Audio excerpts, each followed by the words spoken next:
Menstruation and a menstrual cycle is not a handicap. We should not propose issues where women are in some way denied an equal opportunity. માસિક ધર્મ કે માસિક સ્ત્રાવ એ વિકલાંગતા નથી. જો આ મેન્સ્ટ્રુઅલ લીવ સ્ત્રીઓને આપવામાં આવે તો એમની સાથે સમાન તકનો અન્યાય થઈ શકે છે. આવું કહેવું છે મહિલા અને બાળ વિકાસ મંત્રી સ્મૃતિ ઈરાનીનું. સંસદમાં મનોજ ઝા નામના એક સાંસદે જ્યારે પ્રશ્ન પૂછ્યો કે શું સરકાર મેન્સ્ટ્રુઅલ લીવ જે સ્ત્રીઓને માસિક ધર્મ દરમિયાન મળે તો શું એનું કંઈ આયોજન કરી રહી છે, તો એમના જવાબમાં કહ્યું હતું અને સાથે કહ્યું હતું કે માસિક ધર્મ એ સ્ત્રીનો સહજ અંગ છે.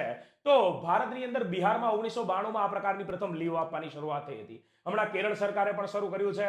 વિશ્વમાં પ્રથમ દેશ જાપાન બન્યો હતો કે જેને મેન્સ્ટ્રુઅલ લીવની શરૂઆત મહિલાઓ માટે કરી હોય 1947માં. એના બાદ ઇન્ડોનેશિયા, વિયેતનામ, ફિલિપિન્સ, દક્ષિણ કોરિયા આપી રહ્યા છે અને યુરોપનો પ્રથમ દેશ સ્પેન પણ બન્યો છે જેને આવી લીવની જાહેરાત કરી હોય. તો તમારું શું મંતવ્ય છે? મહિલાઓને મેન્સ્ટ્રુઅલ લીવ મળવી જોઈએ કે નહીં? કમેન્ટ અવશ્ય કરજો. વધુ માહિતી માટે ફોલો કરો